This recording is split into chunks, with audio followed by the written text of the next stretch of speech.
माँ को गुस्सा आया। माँ ने कहा, तूने मेरे अंडे निगल लिए, मैं तुझे रहने नहीं दूंगी और सुखा के रहूंगी। वो एक एक दाना उठाती और समुद्र में फेंकती। मैं तुझे पाट दूंगी, पूरा समुद्र खत्म कर दूंगी, सुखा के रखूंगा। बस जिद पे आ गई चिड़िया, एक दाना लाए डाल दे, एक दाना लाए डाल दे। सारे पक्षियों ने, दुनिया ने देखा, बोले चिड़िया क्या करे? बोले समुद्र को सुखाना है। बोले पागल हो, तू एक एक दाना ला के समुद्र को क्या सुखा पाएगी? बोले साहब, सलाई की, राय की और ज्ञानचंद नहीं चाहिए। ये दुनिया में 3 लोग निकल जाएं तो चिड़िया भी समुद्र सुखा देगी। रायचंद, ज्ञानचंद और हुकमचंद। ये सारे दुनिया के 3 व्यक्ति सबसे ज़्यादा खतरनाक हैं। राय देने वाले देख लो, अभी हर इतने राय देने वाले मिल जाएंगे। यदि मैं ही पूछूं कि भैया हमें अपने प्रवचन में क्या बोलना चाहिए, अरे शाम को पर्ची आएंगे, जैसे वो महाराज बुद्धू हो, तुमसे पूछ रहे, ऐसे राय देंगे, ऐसे राय देंगे कि तुम सब वहाँ विद्वान हो। महाराज जी ऐसा बोलना चाहिए, ऐसा बोलना चाहिए, इस दिन ये बोलना चाहिए। कल मैं बोला तो एक व्यक्ति कहता, महाराज जी ये तो रविवार के दिन बोलना था। मैंने आज तक किसी के दिन के लिए स्पेशल नहीं रखा। जिस दिन जिसकी किस्मत होती है उस दिन वो निकल जाता है। मान लो मैं रविवार के दिन के लिए रख लेता और ऐसा मौका पड़ जाता, रविवार के दिन के लोगों का ऐसा ज्ञानावरणी कर्म का रहता कि या तो मैं भूल जाता या उस दिन प्रवचन ही नहीं होते। कभी नहीं सोचना चाहिए कि ये रविवार के लायक है। जिनके लायक था उनने सुन लिया और जिनके लायक नहीं था वो निकल गए। बहुत लोग सलाह देते, बड़े लोगों को ज़्यादातर लोग सलाह देने वाले होते हैं, और अक्सर का जितने तुम्हारे बड़े नेता होते ना, इनको सलाहकार रखना पड़ता है। पर मोक्ष मार्ग का जितना बड़ा नेता होगा वो बिना सलाहकार के होगा। राजनीति में और धर्म नीति में यही अंतर है। राजनीति में जितना बड़ा नेता होगा उसकी सलाहकार मंडली होगी, एक ये होगा, वो सलाहकार परामर्श करेगा। और धर्म क्षेत्र में जितना बड़ा नेता होगा उतना उसका कोई सलाहकार नहीं होता। अरहंत भगवान का, साधु का, मेरे आचार्य महाराज इस संसार के मोक्ष मार्ग के सबसे बड़े नेता थे। तो धर्म के नेता इसलिए थे कि उनका कोई सलाहकार नहीं था। उन्होंने आज तक किसी से सलाह नहीं की। उन्होंने अपने कार्यों के लिए, दूसरों के लिए तो सलाह दी। जो अपने छोटों को सलाह देवे लेकिन छोटों से सलाह न लेवे वो धर्म नेता है।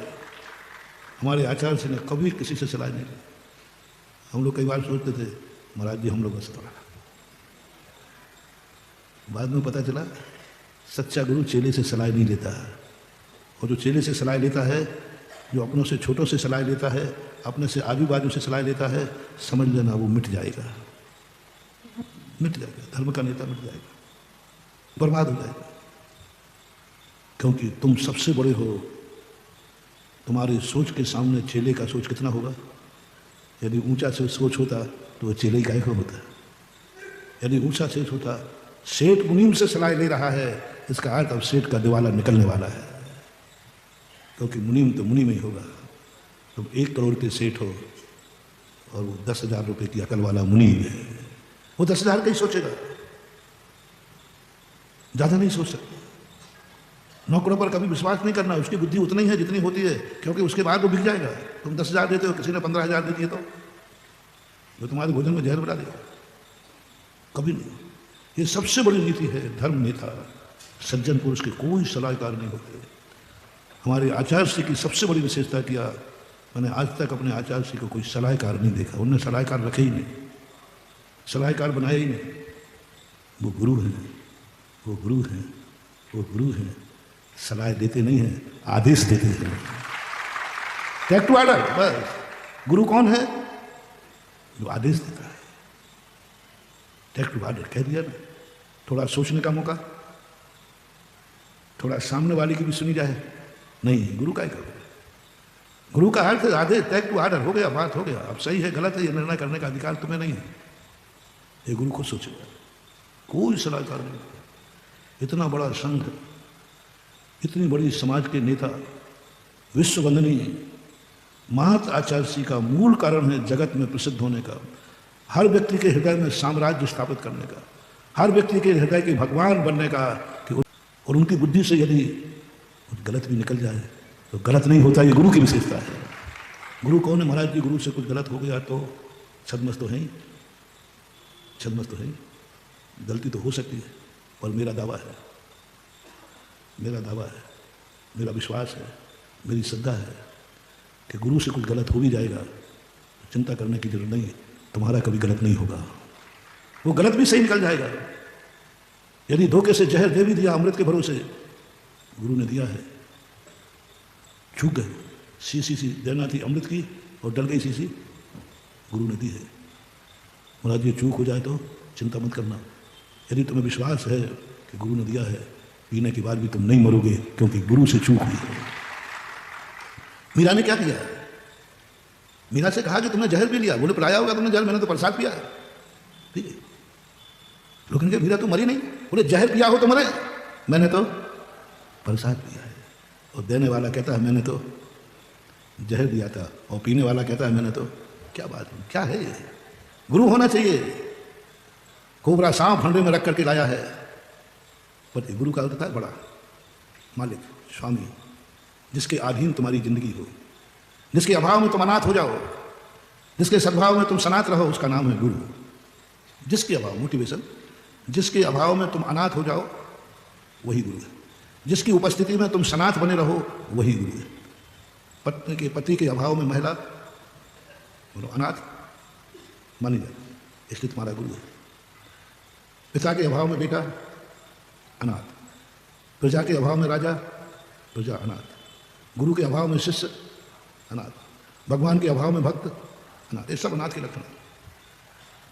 चूक हो सकती है, और ये मान के करो कि चूक कर सकता है गुरु, चला करके भी कर सकता है। गुरु के मन में द्वेष आ गया दोष, हंडे में कोबरा रख के लाया, जिसकी फुसकार से मर जाए। पत्नी कहती है कौन लाया? मेरा नाथ, मेरा स्वामी, जिसको मैं परमेश्वर कहती हूँ, ये मेरा स्वामी है, ये मेरा नाथ है, प्राण नाथ है। क्या क्या टाइटल दिए है? पति को बोल दो, आप लोग बोल दो थोड़ा, तुम्हें क्या क्या टाइटल दिए? प्राणनाथ, स्वामी, पति परमेश्वर। हाँ क्या सुंदर है। नारी के तुम परमेश्वर है कि नहीं? यदि पत्नी ने परमेश्वर मान लिया तो उसके लिए तुम परमेश्वर ही रहोगे, भली तुम्हारी दृष्टि से तुम उसके लिए दाना हो जाओ। लेकिन यदि वो परमेश्वर मानती है, तुम भली राक्षस बन जाना, लेकिन तुम उसका बाल बांका नहीं कर पाओगे, क्योंकि वो परमेश्वर मान चुकी है। नाथ मान, प्राण नाथ हो तुम, मेरे सुहाग हो, मेरा सौभाग्य हो। और पति देश में चला गया, पति दानव बन गया, पति राक्षस बन गया। इसको जिंदा नहीं रखना, पूरी कहानी नहीं बता रहा हूं, प्रसंग दो। राक्षस बन गया, अंडे में कोबरा सांप गया, लेकिन पत्नी ने कहा कौन लाया है? स्वामी, मेरा नाथ, मेरा सुहाग, मेरा सौभाग्य लाया है। मान लिया कि भाई आज तेरा जन्मदिन है, मैं बहुत बढ़िया हार लाया हूं 9 लाख का। संदेह नाम की चीज ही नहीं। तुम गुरु पर संदेह करते हो, तुम धर्म पर संदेह करते हो, परसों की बात। अरे दुनिया में ऐसे भी विश्वास है जो अपने पति पर संदेह नहीं करते, और पति दुष्ट है, पति राक्षस है, लेकिन वो राक्षस मानने को तैयार नहीं होता। मेरा पति नाथ है, हाथ डाल दिया, हाथ डाल के क्या निकला? चिंता मत करना, ये बने रहने तो राक्षस। तुम भक्त इनको स्वामी मान लेना, इनका राक्षसपना भी परमेश्वर में बदल जाएगा, तुम्हारा कुछ नहीं बिगड़ेगा। नाग लाया था, हाथ डाल के हार बन गया। क्या समझते हो? यदि तुमने सच्चे मन में अंदर से एकदम 100% ये मेरा गुरु है। मेरा तो उनके कहा कि मेरा परिवार मुझे जहर दे नहीं सकता, और सबने मिलकर जहर, जिनके बीच में बैठकर व्यक्ति निश्चिंत है कि ये हमें कभी जहर दे ही, सोचे नहीं, कल्पना नहीं की थी कि लोग हमें जहर देंगे, उन्होंने जहर देने की ठान ली। व्यक्ति धोखा कहाँ खाता है? अपनों के बीच में कि परायों के बीच में? वो कहती है तो सब अपने हैं, अपने ही तो दे रहा है कि प्रसाद है कथा का। उसको संदेह नहीं था कि अपने भी कभी जहर देते हैं। उसके विश्वास में पी गई, और सब देख के दंग रह गए कि मीरा तो मरी नहीं। बोले मेरा विश्वास है, अपने कभी जहर नहीं दे सकते, अपने कभी जहर नहीं दे सकते। इस विश्वास ने जहर को भी अमृत बना दिया। हमारा गुरु कभी मेरा अहित नहीं कर सकता, एक विश्वास में। धर्म मेरा कभी अहित नहीं कर सकता, भगवान मेरा अहित नहीं कर सकता, मेरा नियम मेरा अहित नहीं कर सकता, मेरी पूजा मेरा अहित नहीं कर सकती, मेरा गंधोदक मेरा अहित। जहाँ जहाँ तुम पहले विश्वास जमाओ, किन किन पर तुम्हें विश्वास है कि ये तुम्हारा अहित नहीं कर सकते, उसकी लिस्ट बना लेना।